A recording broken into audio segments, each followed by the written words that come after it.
The man skillfully tapped an ice cube with a pick, shaping it into a perfect hexagon. He carefully examined each corner, then he placed the ice in a glass, gently stirring it 2.5 times with a spoon, letting the ice settle evenly against the glass walls. He drained the water, then slowly poured in whiskey as the base. He added a splash of special soda water, and finished with a hint of lemon zest. A clear, crisp whiskey soda was quietly completed. The woman initially didn't think much of it, thinking it was just another regular cocktail, but as the liquid touched her lips, the fresh aroma exploded on her tongue. That clean, crisp sensation instantly wiped away her fatigue, and she realized that the man before her was no ordinary bartender. He was the genius bartender featured in the news. The story takes us back a few days. A hotel was preparing to open an authentic Taiwanese-style bar. Everything was ready, except for one crucial figure, the bartender. So, the interviews began. The first bartender served a martini, but he was immediately deemed unsuitable. The reason? He didn't check if the guest had eaten before serving him a strong drink. The second bartender brought a grasshopper cocktail. When asked to change it to a rainbow cocktail, a complex layered drink, he struggled to prepare it for 1.5 minutes, but the layers were muddled and unclear. He was also rejected. The third candidate, an internet celebrity with good looks, had mediocre skills. He was also turned down.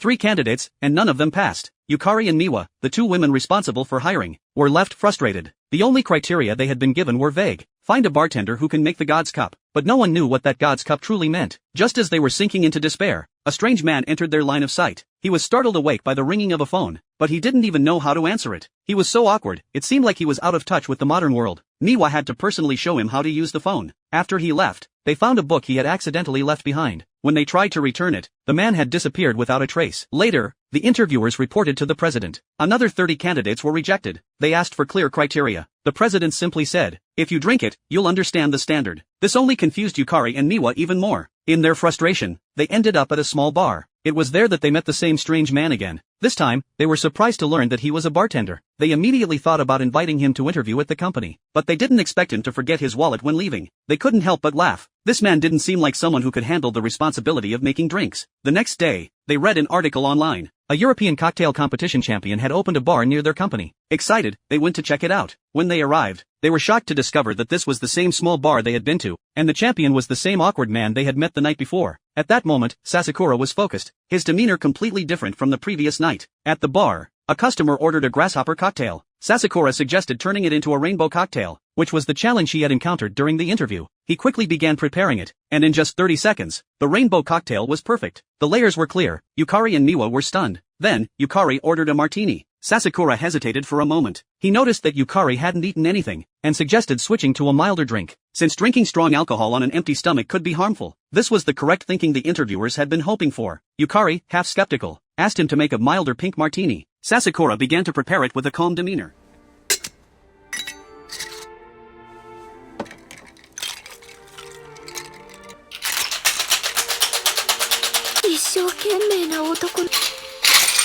As the women watched him prepare the drink, Yukari was completely captivated. When Sasakura finished, the pink liquid shimmered softly in the glass. Yukari took a small sip, and was instantly amazed. She had never tasted such a smooth, delicate flavor. Miwa, still unconvinced, decided to challenge him. "Please make a drink that's perfect for me." Without a second thought, Sasakura responded.